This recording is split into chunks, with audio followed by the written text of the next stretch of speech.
Pagi, selamat siang sahabat pembelajar dimanapun Anda berada. Kita berjumpa kembali di seminar online yang diselenggarakan oleh Indonesia Belajar. Indonesia Belajar merupakan sebuah media untuk belajar yang berisi motivasi, inspirasi, dan pengetahuan. Tentunya dari para narasumber terbaik di Indonesia. Hadir dalam platform mobil aplikasi yang sahabat pembelajar bisa langsung download di Google Play Store maupun di Apple App Store. Anda juga bisa klik website kami di indonesiabelajar.id. Dan bagi Anda yang memiliki Instagram, Anda juga bisa follow Instagram kami di indonesia_belajar.id. Dan bagi Anda yang memiliki Facebook, Anda juga bisa follow dan like Facebook kami di indonesiabelajar.id. Baik, sahabat pembelajar, bersama saya, Zulfa, yang akan memandu seminar online pada siang hari ini. Seperti biasa, setiap hari Kamis siang, kita selalu menghadirkan seorang yang luar biasa. Beliau adalah Bapak MG Danang Priyadi, SPD MM CTM.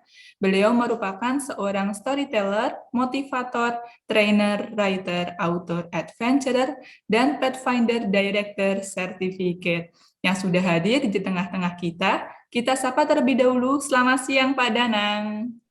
Semangat pagi, Kak Sulfa. Salam sehat dan bahagia selalu. Luar biasa sekali ya. Ini karena tema kita hari ini sangat menarik, jadi tampilnya Pak Danang juga menarik sekali nih. Gimana Pak kabarnya hari ini? Kabarnya bahagia sekali. Ada banyak teman-teman. Ada Bukus India, Master Manastiati, Ibu Tias dari Bogor, ada Ibu Dia, Ibu Ardian, Mas Ardian, ada Mbak Purwanti, ada Kak Cynthia dari Relawan ARC, Kak Jenny, Kak Fitra, Kak Leni, Kak Sarah. Bahagia deh Kak Zulfa, banyak teman-teman di sini. Luar biasa sekali ya. Baik, sahabat Indonesia Belajar, di edisi kita di spesial hari ini kita juga menghadirkan seseorang yang luar biasa lainnya. Beliau adalah Bapak Agus DS, pendongeng nasional dan internasional.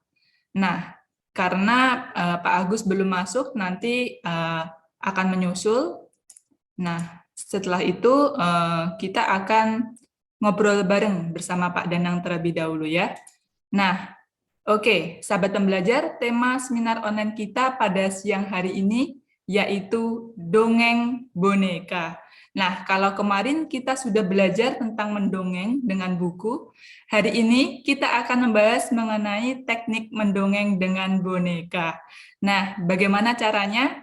Hari ini kita akan bahas bersama dengan Pak Danang dan juga Pak Agus. Jadi untuk sahabat pembelajar, jangan kemana-mana hingga benar-benar acara selesai ya.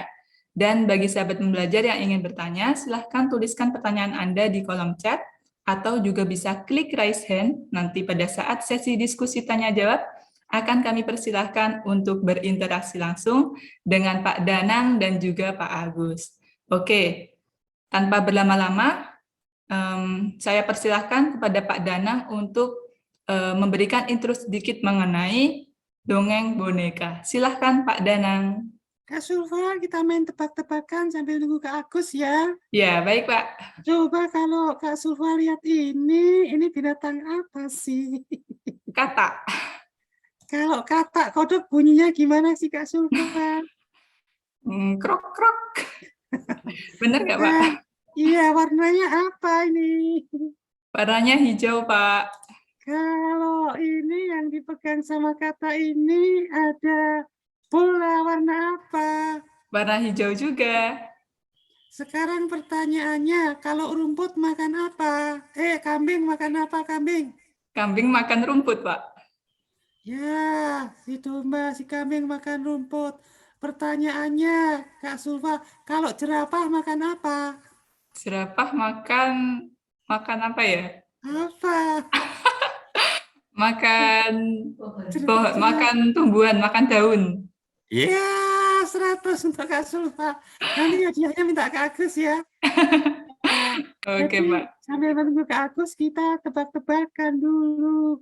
Baik, Kak Sulfa kita lanjut dulu. Nah, yang ini binatang apa ini? Sapi, Pak. Sapi bunyinya gimana? Mo. Kalau Bener nggak, ini Pak? emo. Oke. Susu sapi warnanya apa? Warnanya putih, Pak. Kalau sapinya minum apa? Minum air. Oh, pinter. 100 lagi ya. Nanti Kak Sulfa pokoknya tinggal bilang ke Agus ya untuk minta hadiahnya. Oke, Tapi Pak, dulu Kak siap. Agus, kita tebak-tebakan dulu. Yang lainnya boleh kok ikut nebak-nebak ya. Ya, Coba. sahabat Indonesia belajar juga boleh nih. Iya. Kalau sekarang ini binatang apa ini ya? Kelinci. Oh, kelinci. Ya, 100 untuk Kak Ai Purwanti. Kelinci itu makan apa ya? Makan wortel, Pak. Makan wortel. Wortel itu bagus karena mengandung vitamin apa ya? A. Betul, Kak Ai Purwanti, vitamin A. Tapi wortel itu nggak bagus loh di mata. Loh, kenapa, Pak? Kalau ditimpuk.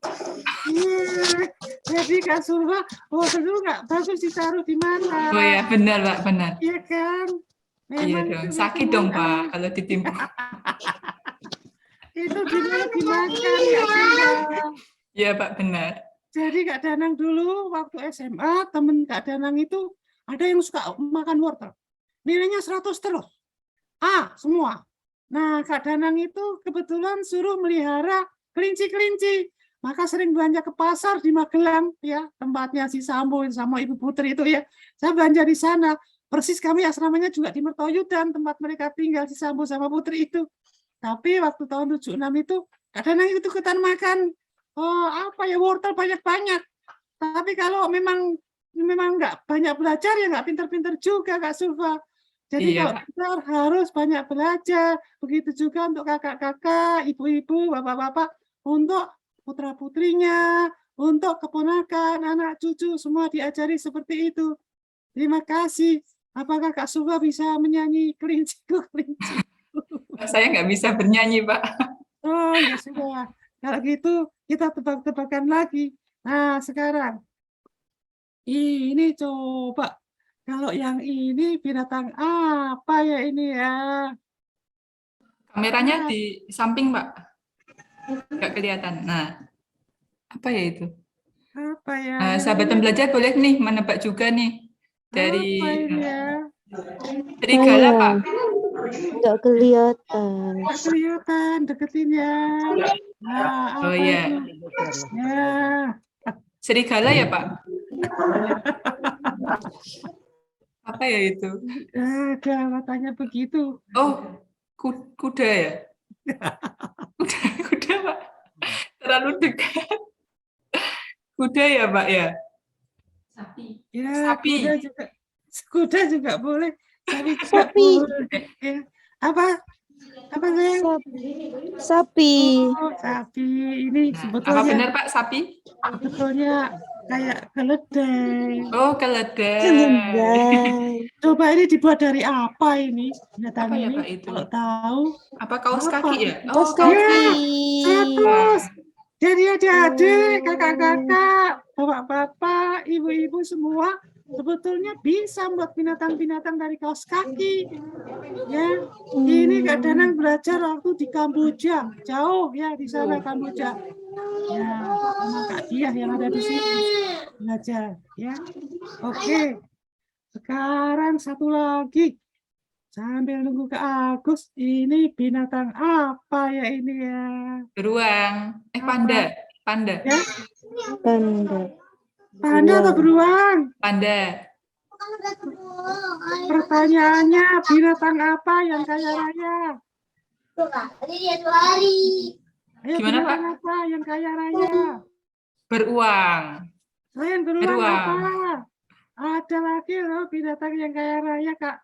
Zulfa pinter ini kayaknya soal kebinatangan. Dulu sekolah di ilmu kebinatangan ya. Di zoologi di Bogor ya ada itu. Kalau adik-adik ke IPB Bogor, ke Kebun Raya, nah di sana ada museum zoologi. Ya ada itu yang namanya apa itu ya? Kayak kerangka ikan paus yang besar. Nah bisa lihat di sana. Nah, kemarin Kak Danang juga di Pulau Tidung, di situ ada museum paus. Ternyata museum itu isinya hanya kerangka ikan paus yang besar. Semua ingin ya bisa jalan-jalan dan Kakak Danang mendongeng untuk anak-anak nelayan, untuk anak-anak pantai. Nah, mereka senang ya sambil berenang, kita kasih dongeng, kita kasih hadiah, ya sambil kita bernyanyi-nyanyi. Oke? Nah, ini namanya beruang itu binatang yang kaya. Tetapi ada lagi yang kaya, yaitu belibis. Beli. Oh, beli bis. Iya, gimana Kak Oh, Sukma? beli Betul kan? Masuk, beli Pak, bis, masuk. beli mobil. Kalau nggak kaya nggak mungkin Iya, beli benar, bis, Pak. ya kan? Wah. Oke, jadi soal dongeng-mendongeng ini Kak Danang sih nggak bisa menirukan macam-macam binatang. Mungkin Pak Agus atau Kak Agus nanti lebih bisa. Tapi sebetulnya mendongeng itu mudah, kita bisa kreasi macam-macam. Seperti ini kan juga bisa interaksi, ya. Seperti itu. Misalnya kalau kita tanya, ya, oh ini apa ini? Oh, ini apa-apa kira-kira ini? Mouse. Mouse, warna apa mouse itu? Warna hitam. Warna hitam. Wah, ini ada namanya sapi ini, matanya warna apa ini? Warna hitam juga. Hitam. Warna apa, Kak? Warna hitam. Warna hitam. Oke, kalau kelelawar tidur pada waktu apa? Malam. Siang. Siang. Siang. Siang. Asupa, kalau siang dia tidur. Iya, Pak. Wah. Kalau malam baru dia cari makan. Pertanyaan Kak Sufa suka makan nggak malam hari? Nggak suka makan malam hari, Pak. Tapi suka ngemil. Oh ya, memang kita nggak boleh makan malam hari ya. Kita makannya nasi aja ya. Iya, Pak. Benar. Gimana? Adik Ai Purwanti suka nggak makan malam? Ayo Kak Ai Purwanti suka makan malam nggak? Enggak. Oh nggak suka, pinter ya ini kejebak. Kalau suka makan malam berarti sama dengan kelelawar begitu. Pinter-pinter semua di sini. Apakah ada yang mau mendongeng di sini? Boleh. Gantian. Ya, sahabat pembelajar mungkin mau berbagi atau ingin bercerita, ingin mencoba untuk mendongeng. Nah, kita persilahkan nih. Kita fasilitasi. Mungkin ada yang ingin mendongeng nih dari 17 peserta. Kalau Kak Agus Lasis Jateng ini apakah temannya Kak Agus DS ya? Kak Agus. Iya, Iya, ada Kak. Kak Agus. Oh temennya. Kalau gitu bisa dongeng dong. Sedikit-sedikit. Nah sekarang Kak Agus, ayo kita sharing tentang kalau mendongeng itu gimana menurut Kak Agus. Silakan Kak Agus, kita belajar bersama. Mendongeng atau cara mendongeng nih? Mendongeng boleh, cara mendongeng boleh. Nanti kalau begitu Kak Agus saya kirimi nomor WhatsApp nanti Kamis depan ya. Kak Agus tampil di Indonesia Belajar. Sekarang Kak Agus mulai ini pakai promosi dulu. Silakan Kak Agus bicara apa saja. Silakan. Malam itu tuh ada hewan suaranya banter sekali. Suaranya begini teman-teman. Suara apa teman-teman? Ayam. Temannya ayam, karena suara ayamnya banter, temannya ayam jadi bangun. Suaranya begini.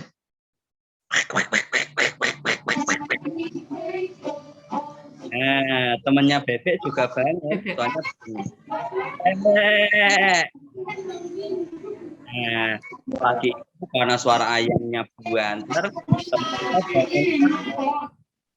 teman kita namanya Mas Danang. Mas Danang bangun teman-teman. Alhamdulillah, aku bangun pagi sekali. Nah, terima kasih ya Allah. I love you Allah. Wah. Lalu Mas Danang segera merapikan tempat tidurnya. Selimutnya ditoto. Bantalnya ditoto juga. Lalu Mas Danang mulai berjalan ke kamar mandi. Belum sampai ke kamar mandi, Mas Danang mencium aroma yang enak sekali. Aroma masakan ibunya nih. Wah, baunya enak sekali. Ah, bau apa ini ya? Oh, yang mana Mas Danang? Mas Danang udah bangun toh, kata ibunya. Yang ini loh, Bu. Oh, ini sate, Sate. Sate apa, Bu? sambal pete. Itu ya. Sudah begitu saja ya. Oke, terima kasih Pak Agus telah datang ya. Terima kasih Pak. Mas Sudah Agus ini berbagi mau saya bersama kirim kita. nomor WhatsApp saya, nanti tolong di-add, kirim nomor WhatsApp Mas Agus ke saya ya. Makasih. Oke, tak kirim di Ini di saya obrolan. kirim. Saya kirim nanti di snapshot snapshot. Sekarang Kak Agus yang dari ini pas sudah muncul ya. Kita akan mendengarkan gimana dongeng boneka. Nanti Kak Agus bisa kita sharing di Kamis depan. Oke? Oke. Terima kasih. Nah, ini Pak Agus DS sudah masuk. Ya, Waktunya masih pas topik. juga ya. Nah, Pak, sekarang waktunya Bapak untuk bercerita nih bagaimana cara mendongeng dengan boneka. Silakan Pak Agus DS. Maaf ya, atas keterlambatan karena harus ada yang direparasi dulu nih badannya nih. Tapi tetap saya juga jadi Agus sekarang ya. Gitu. Bukan Agus DS aja, jadi Agus Dana. Menang. Maaf. Jadi kebetulan saya lagi ini dulu ada sedikit reparasi badan untuk terapi. Jadi kalau misalnya bagaimana cara mendongeng dengan boneka, yang paling terpenting adalah kalau suara atau jenis boneka mungkin itu bagus. Yang kedua, jenis daripada boneka apa yang mau dimainkan juga bisa selektif. Cuma mungkin yang kebanyakan lupa memainkan boneka, kecuali memang dia sudah sebagai pemain boneka. Biasanya orang ketika memainkan boneka itu tangannya begini, ya, ini kan begini, dia main boneka begini gitu. Ini kalau puppet ya, puppet main begini. Ini sebenarnya bukan tidak betul atau bukan salah dan juga harus begini, tidak gitu. Karena dengan begini otomatis posisi antara jempol dengan jari tengah itu dia kan begini dari nanti boneka miring, gitu. Jadi lebih bagus kita mengetar. Gitu. Yang pertama, ini tangan jempol dengan kelingking sejajar. Memainkan tangan kanan dan tangan kiri, dia akan sama. Kayak unyil gitu kan. Dia seperti ini. Dan ini bisa untuk kepala. Gitu. Nah, cuma mohon maaf, saya memainkan boneka dibilang kurun waktu 40 tahun lebih deh. Tapi kalau untuk memainkan panggung boneka, ini sebenarnya panggung boneka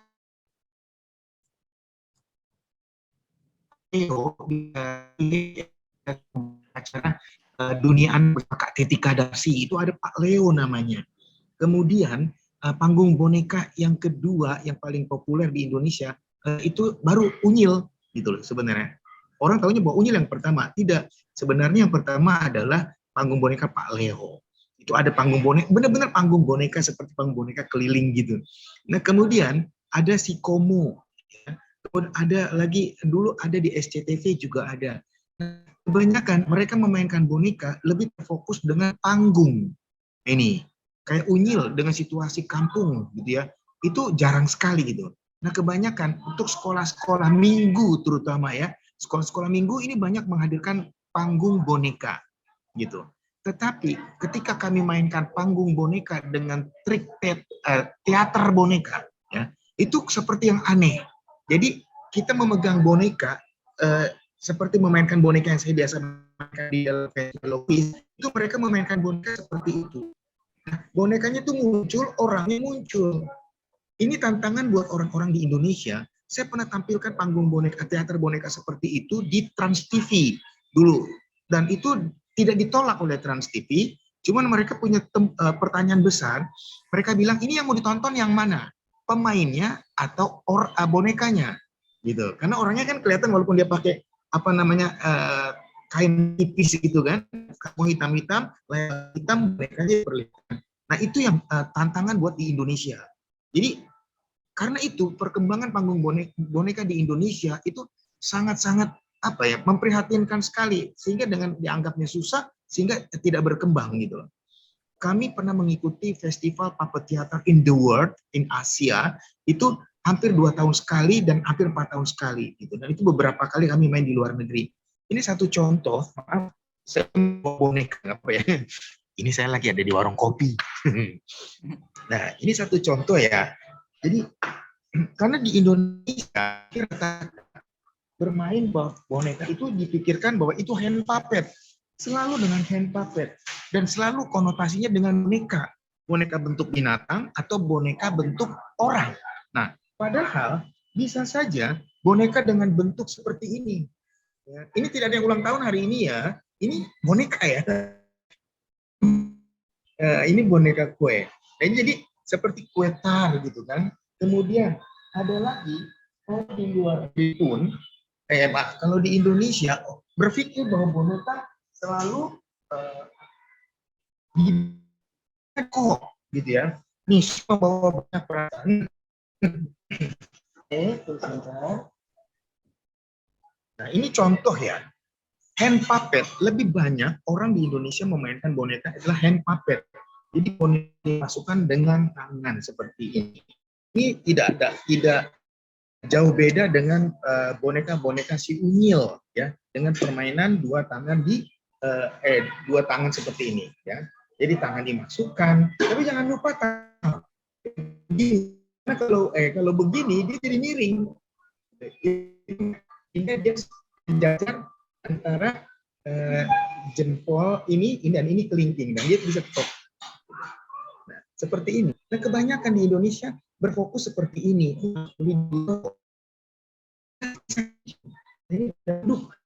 Ini bahan anduk yang dibuat sengaja, ya. Ini bahan anduk dibikin dan lalu kita rancang seperti ini, ya. Nah, cuma kebanyakan kita memainkan boneka ketika dia main. Baiklah teman-teman, aku suka itu baiklah, aku mau pulang dulu. Main jalan aja ke bawah. Kenapa tidak selayaknya, hai teman-teman, aku mau pulang dulu. Jalan, gitu. Lalu dia mencari. Jadi jangan monoton gitu loh. Satu ya, ini boneka bikin dari ini bahan anduk. Nah kemudian ini dari bahan kecil ya, ini kita mainkan. Ya. Jadi jangan berfokus bahwa boneka ya udah sebesar itu, rata-rata jauh 70 cm, 60 cm. Buat variasinya, sehingga anak akan berpikir, wow, imajinasinya selalu bertukar. Yang kecil, kira-kira seperti itu. Nah kemudian, ini mohon maaf, kalau kita ditampilkan pada anak-anak, mereka merasa, apa sih? Anak remaja, pelit orang dewasa, apa sih boneka jelek banget. Padahal, kalau buat anak-anak, itu tidak layak, tidak harus dengan bentuk-bentuk yang benar, bentuk-bentuk yang tekstur itu benar. Oh ini adalah anatominya orang seperti ini, binatang seperti ini, tidak seperti itu. Saya punya banyak boneka yang seperti ventriloquist itu dengan bentuk-bentuk boneka yang mirip dengan boneka-boneka di Indonesia. Maksudnya boneka-boneka orang gitu. Karena saya orang Indonesia dan main di Indonesia, dan saya paling takut kalau boneka itu mirip dengan Mas Danang misalnya, mirip dengan Kak Ulfa misalnya. Yang ada, kita dituntut, wajahnya mirip Marep Side, sehingga tidak berkembang. Gitu. Kenapa bikin aja nama seperti Mas Danang, tapi kasih tompel gede. Begitu Mas Danang kok komplain, nggak ada, ini ada tompelnya kok. Gitu. Terus Mbak Ulfa, dia, kok mirip aku sih? Enggak, orang bibirnya juga lebih lebar kok. Gitu loh. Jadi buat yang seperti tapi tidak sama. Gitu. Karena kalau disamain, susah berkembangnya di negeri ini. Mohon maaf. Ini udah kami lakukan selama ini gitu. Tapi ketika saya di Indonesia, di luar negeri, terutama di Jepang, mereka bilang, bonekanya kok mirip sama orang, bonekanya kok mirip sama binatang ini, binatang itu. Justru itu membuat anak di sana itu takut. Jadi bikin boneka, ini yang bikin bukan saya, ini teman-teman dari Jepang, ya. Ini teman-teman dari Jepang. Dan ini bikin nggak kayak tikus banget, gitu loh. Dan ini nggak kayak kodok banget, gitu kan. Bahkan, mohon maaf, hari ini tidak ada hadiah ya. Jadi nggak usah ditanya ya. Perhatikan ini boneka apa. Teman-teman. Aku adalah kambing yang sudah tua. Pakai tanduk. Dan tanduknya ini adalah koran. Ini koran yang digulung-gulung dengan solatif yang kertas. Ya, solatif kertas. Dan ini rambutnya adalah kalau di kita apa ya? Tali rafia. Oh, tali rafia. Dan lihat domba ini, ya, gembel banget. Dan ini dari bahan kain pel, ya, kain pel. Dan ini dimainkan dengan dua tangan seperti ini.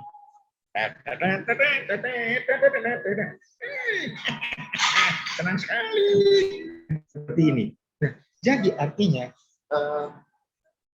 dengan kreativitas yang dimunculkan, itu justru anak-anak akan menjadi lebih berimajinasi dan lebih cerdas dan lebih kreatif karena pemain bonekanya kreatif. Jadi jangan besok ada order nih main panggung boneka lumayan 15 juta, belanja saking asiknya lupa belanja nyampe 17 juta. Tekor kita main karena pengen bonekanya semua beli yang dari toko gitu kan ya. Nah, justru dengan boneka-boneka yang dibuat sendiri akan membuat kita jauh lebih kreatif. Nah, ini contoh ya. Ini ada kaos kaki. Nah, sorry. Tunggu dulu.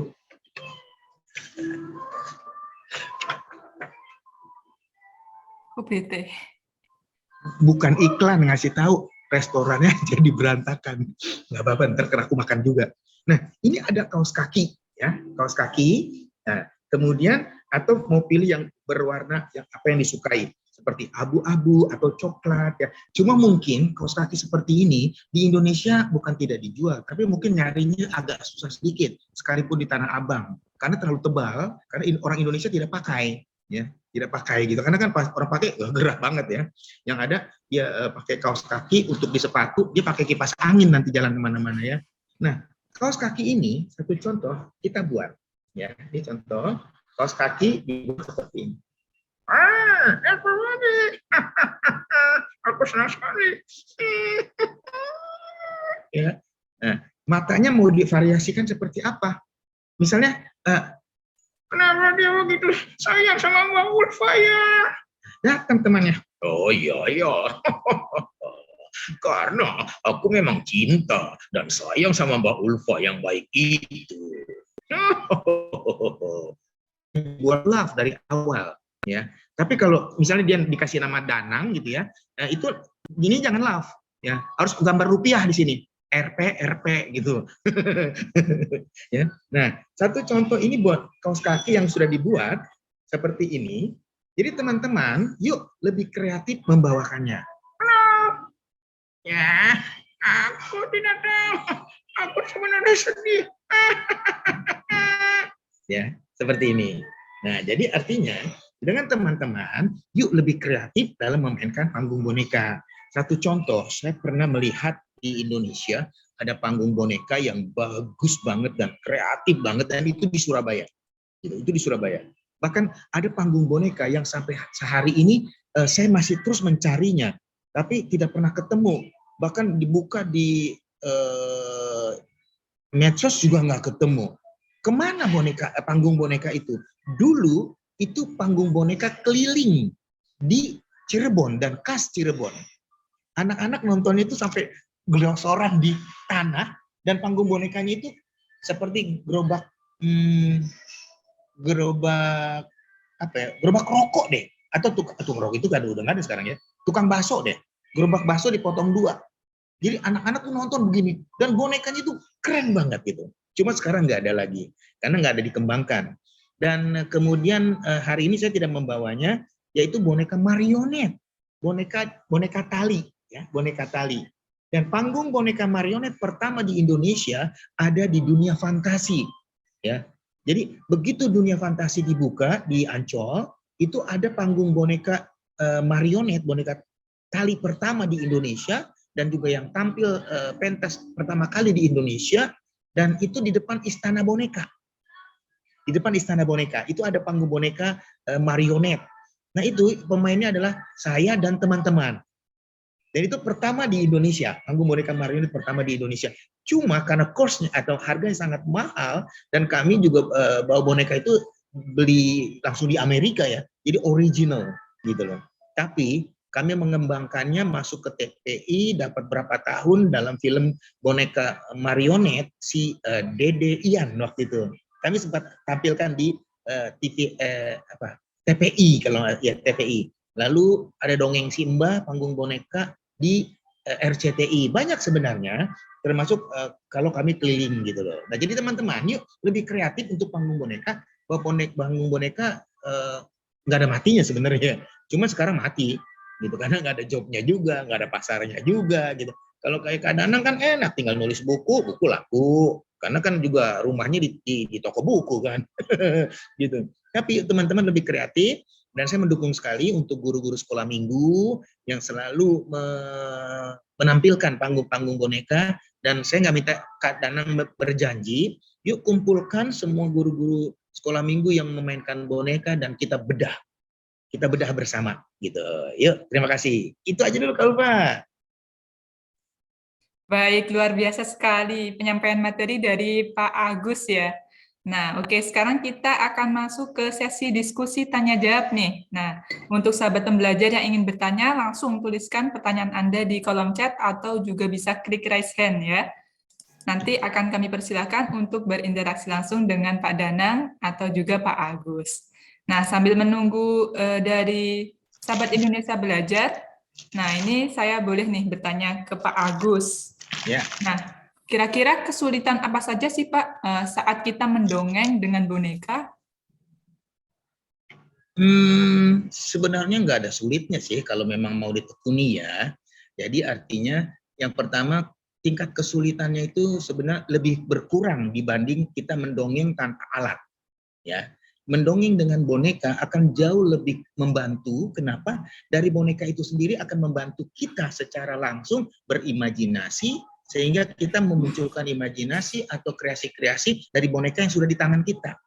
Itu jadi kita punya teman ya untuk pemula, dan dia akan lebih berani dibanding mendongeng tanpa alat gitu loh. Karena dengan boneka dia merasa ada teman gitu, merasa ada teman, dan jok-jok atau misalnya kata kalimat itu akan mulai muncul dengan mudah. Yang pertama. Yang kedua, cuma sebagai catatan gitu, ketika dongeng dengan boneka jangan terlalu banyak bonekanya.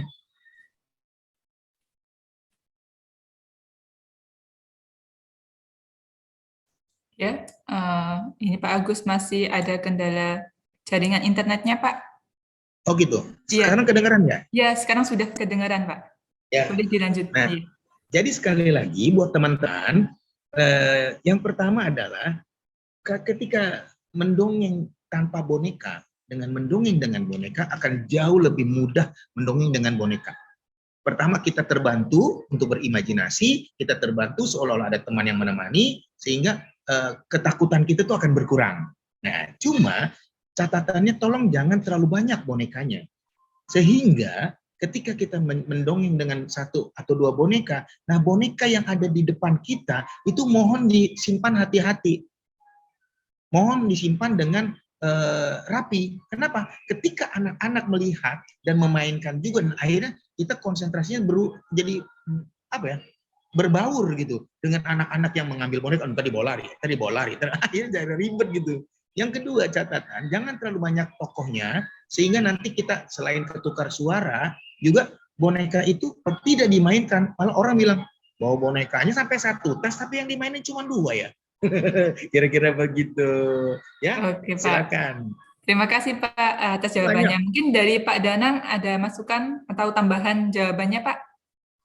Ada pertanyaan.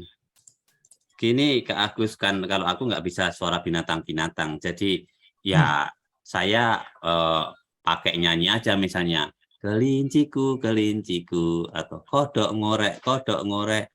Nah gitu. Lalu kayak seperti tadi sebelum Kak Agus datang, ya kita tanya seperti Kak Sulfa, gimana bunyinya kodok, gimana bunyinya kelinci, gimana bunyinya sapi. Nah, itu kan bisa juga ya Kak Agus hubungan dengan kreativitas kita? Bisa. Artinya kalau kita tidak bisa menirukan banyak suara gitu ya, ya dengan intonasi yang diberikan. intonasi yang dibedakan. Kira-kira itulah. Kak Danang udah? Belum. Sudah, gantian yang lain ini banyak. Satu, takut saya lupa. Ketika Iya, Kak. memainkan mendongeng atau main ketika mendongeng gitu dengan boneka, berusaha pakai apa ini namanya nih? Kak Ulfa apa namanya nih? Handshock. Handshock. Nah, seperti ini ya. Kalau seperti ini ya, ini jadi ketika memainkan boneka dan ketika tangan kita masuk ke boneka, ya, usahakan jangan telanjang tangan. Jadi seperti ini. Kalau kita pakai mindset seperti ini hitam, lalu kita bajunya hitam, otomatis boneka ini akan lebih difokuskan bahwa ini loh bonekanya sendiri gitu. Karena itu di Jepang banyak sekali pemain boneka sudah pakai cadar hitam, pakai topi hitam, terus pakai baju hitam dan juga pakai mindset hitam seperti ini gitu loh. Ya. Tapi kalau orang yang udah hitam sekali sih nggak usah pakai lagi. Nah, cuma bedanya gini. Ini kalau yang di Indonesia ya, karena ini kan memang buat tangan gitu, buat kayak ibu-ibu yang pakai hijab dan sebagainya, tapi dia masih pengen pakai kaos pendek lalu pakai seperti ini. Tapi kalau di Jepang ini ada yang memang khusus dijual untuk panggung boneka, untuk mainkan boneka. Kita lihat ini udah ada tangannya. Gitu. Jadi kalau memang mau punya seperti itu ya tinggal beli aja tapi dibolongin di tengah-tengah seperti ini. Nah, ini tidak mengganggu kita memainkan boneka, ya seperti ini. Ya. Lebih fokus di bonekanya, gitu. Nah, yang terakhir, yang terakhir, ketika mainkan boneka, jangan menggantung. Kalau ini misalnya panggung, ini di sini, ini harus konsen. Ya di sini atau segini. Kebanyakan orang udah malas. Ini yang kelihatan cuma kepalanya gitu. Dan nanti ketika dia main lagi, dia jalan lagi, teman-teman aku pulang dulu, tangannya kelihatan. Gitu. Bahkan sengaja pengen dilihatin tangannya karena pakai jamnya G-Shock gitu misalnya. Gitu, seperti itu. Ya. Jadi banyak catatan yang memang harus supaya orang menontonnya itu asik banget gitu ya. Dan saya pernah tergiur ada satu panggung boneka yang di seluruh dunia itu tidak ada, hanya ada satu di Jepang. Dan umur panggung boneka itu sudah ratusan tahun. Bahkan udah sampai di keturunan yang keberapa gitu. Mungkin sekarang sudah hampir sekitar 600-700 tahun yang lalu sejak gitu. Yaitu bunraku. Ya. Nah, bunraku itu dengan ketampilan boneka itu keren banget. Satu boneka bisa dimainkan 3-8 orang gitu. Dan bahkan kerennya, jadi mohon maaf, kalau di Indonesia mungkin panggung boneka baru bermula perkembangan daripada wayang golek, gitu. Lalu dimainkan secara modern menjadi panggung boneka, dan itu baru mungkin tahun-tahun kebelakangan ini saja. Tapi di luar negeri, ya nggak usah bicara di Eropa apalagi ya, Jepang aja yang paling dekat, itu ada panggung boneka marionet, itu umurnya sampai sekarang udah 600 tahun grupnya. Namanya Yukiza kalau nggak salah. Yukiza itu grupnya sudah hampir sekitar 600 tahun. Dan sudah yang tampil, bahkan saya pernah tampilkan di Indonesia, bawa ke Indonesia, grup itu, salah satu pemainnya umurnya udah di atas 100 tahun. Dan yang kita lihat, perkembangan panggung boneka marionet untuk Amerika atau Eropa, itu tali paling banyak mungkin sekitar ya 8 atau 12. Gitu.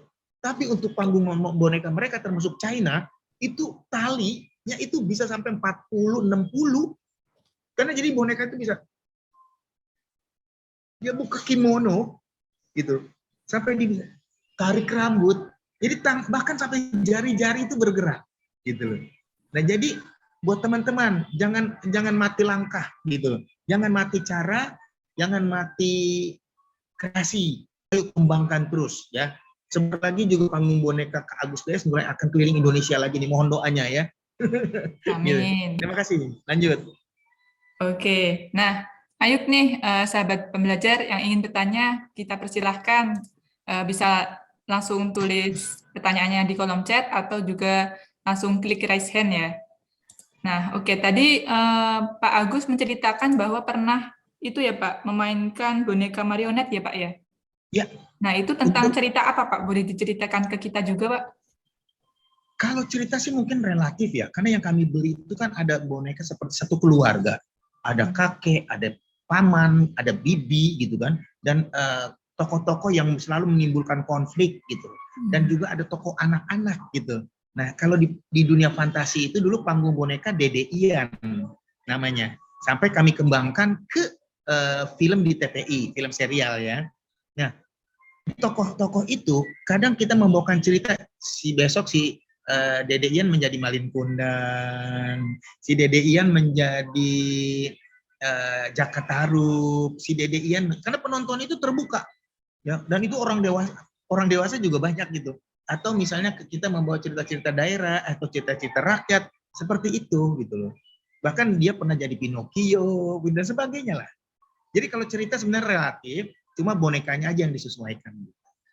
Oke, terima kasih Pak Agus. Nah, ini sudah ada sahabat pembelajar yang bertanya dari Ai Purwanti. Assalamualaikum, Kak Agus, bagaimana caranya belajar teknik mengubah berbagai suara? Terima kasih banyak. Cara untuk membagi suara atau munculkan suara? Mengubah berbagai suara. Baik. Kunci yang pertama bisa dimulai dengan seperti yang minggu lalu saya sampaikan, misalnya lidahnya itu ditekuk. Lidah ditekuk ke langit-langit, ditempelkan. Jangan sampai tidak nempel ya. Jadi harus tempel. Misalnya. Atau kodok misalnya. Di sini lebih diserak. Gitu. Atau misalnya coba sekarang masih ada nggak sih tukang sate keliling? Bedanya tukang somai, tukang buntil sama tukang sate keliling. Dulu ada tukang sate keliling. Nah, ketika tukang somai, dia cuma apa? Somai, roti, gitu ya. Itu suara udah berbeda tuh. Somai, roti.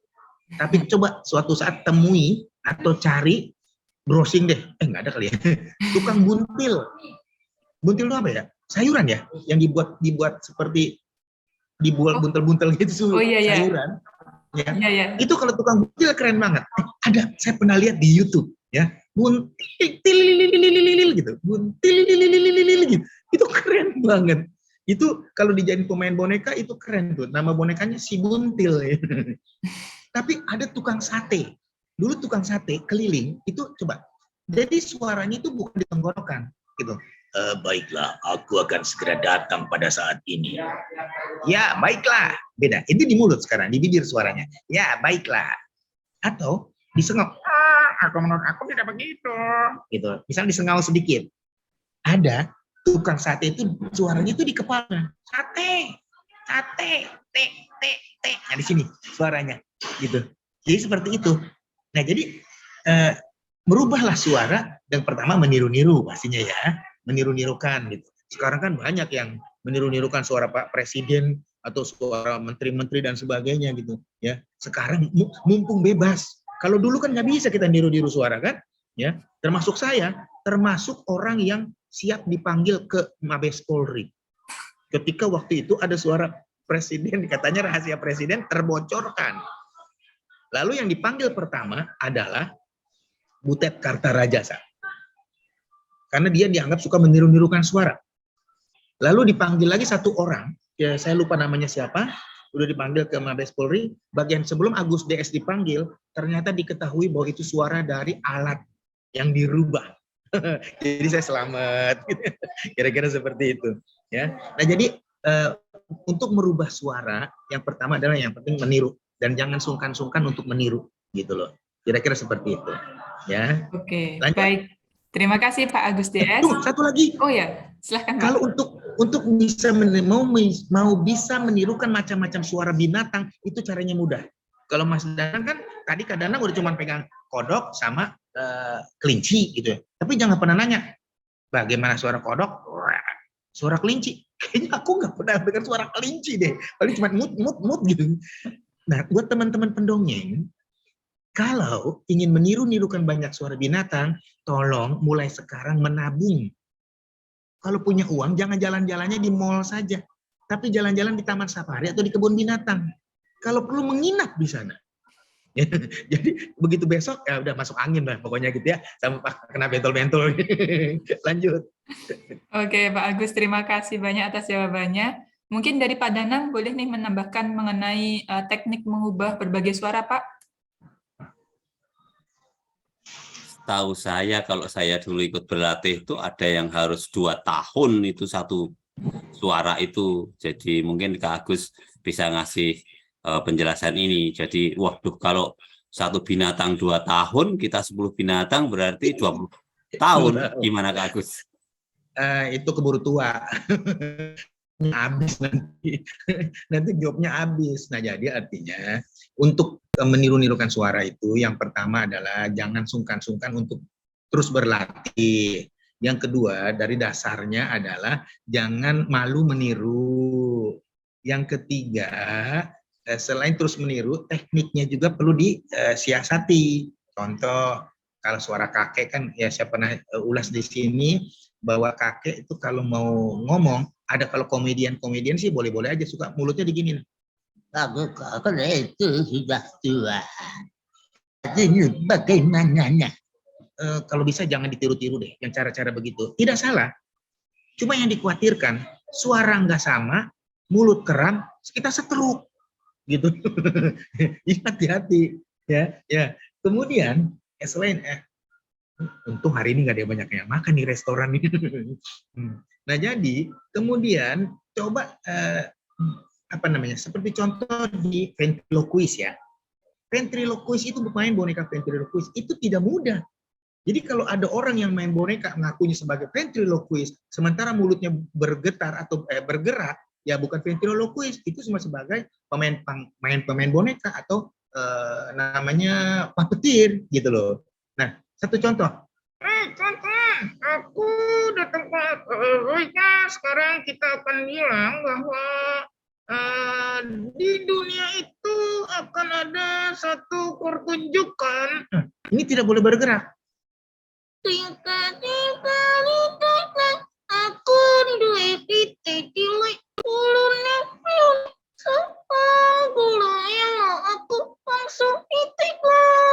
ya, itu teknik. Yang kedua, saya cari selamat. Padahal selamat ada di belakang rumah saya. Saya cari selamat untuk apa? Untuk supaya tidak menabrak huruf-huruf bilabial. Menghitung. 1, 2, 3. Ya. Karena udah terbiasa, mulut saya tidak terbuka. 1, 2, 3. Ayah, ibu. Ya. Coba saya bilang 8. Nah, itu cari perkara. 8. Oh, saya bisa ya. Jadi buat teman-teman kalau mau belum mahir banget atau belum terlatih banget, ayo terus berlatih ya. Jadi seorang pemain ventriloquist itu harus benar-benar bisa menguasai suara ya. Dengan ini latihan suara ya.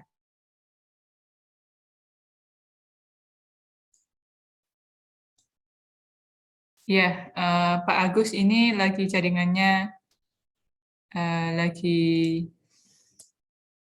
buruk. Mungkin dari Pak Danang? Selamat. Selamat. Umur apa? Oh, saya. 5. Ayo, ibu. Jangan bilang papa mama. Kalau papa mama susah ya. Jadi ayah, ibu.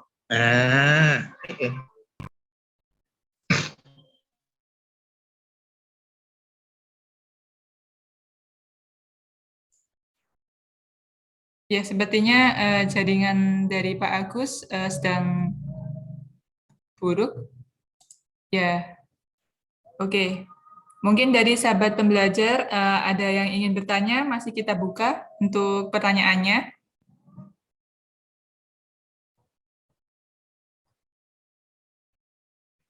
Atau mungkin dari Pak Danang ingin menambahkan mengenai materi mendongeng. Sampaikan ke teman-teman di sini. Tadi kalau Kak Agus hari ini nggak ada hadiah, kemarin ada hadiah. Nah sekarang yang pengen hadiah boleh kirim alamat lengkap, nomor RT, RW, ya, kode pos, nomor telepon ke WhatsApp saya ya 085717338273. Ini ada Selvia, Kak Selvia sudah ngirim, lalu Kak Dermawan ya tadi ya sudah ngirim.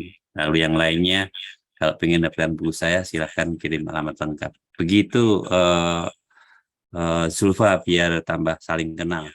Dan kalau ini banyak pendongeng-pendongeng juga, nanti boleh kirim alamat ke WhatsApp saya, nanti bisa berbagi di sini ke Indonesia Belajar. Kayaknya dongeng ini menarik ya, karena ini warisan nenek moyang kita. Begitu, Zulfa. Termasuk nanti dari Mas Agus Lasis Jateng itu ya. Nanti kita ngobrol lewat WhatsApp untuk kapan tamunya. Nah, ini mungkin Kak Danila Kuningan, ini juga mungkin suka mendongeng, atau Kak Helen Jenis, Kartika Aprilia, Kak Esther Penlana, Ibu Tias, ya. Atau ini Kak Ai Purwanti, ini kayaknya juga bisa sharing tentang mendongeng ya.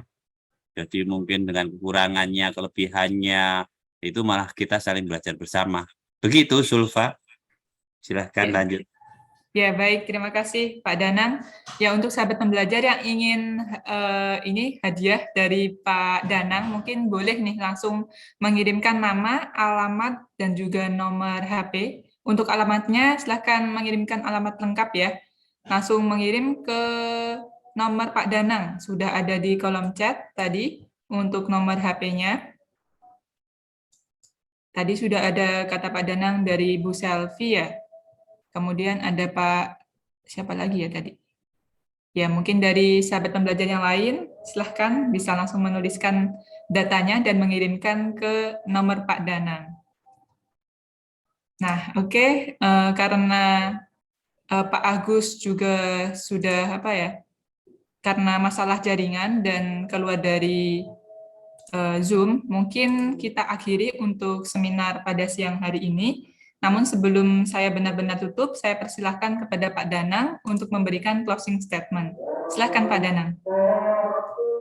Mendongeng itu mudah, bercerita itu gampang. Itu hanya perlu kreativitas. Gimana caranya? Ikuti Indonesia Belajar minggu depan Kamis jam 2 siang sampai jam 3. Terima kasih. Semangat pagi, salam Danang, datang untuk menang. Baik, terima kasih Pak Danang atas pencerahannya pada siang hari ini. Saya juga ucapkan terima kasih banyak kepada Pak Agus, dan juga saya ucapkan terima kasih kepada seluruh sahabat pembelajar yang telah bergabung di seminar online Indonesia Belajar. Semoga materi yang telah disampaikan dapat bermanfaat untuk kita semua ya. Dan saya ingatkan juga kepada sahabat pembelajar, jangan lupa untuk like, comment, subscribe, dan share YouTube channel Indonesia Belajar. Saya Zulfa, mohon izin pamit undur diri, tetap semangat dan selalu jaga kesehatan. Kita berjumpa kembali di seminar online Indonesia Belajar berikutnya. Terima kasih.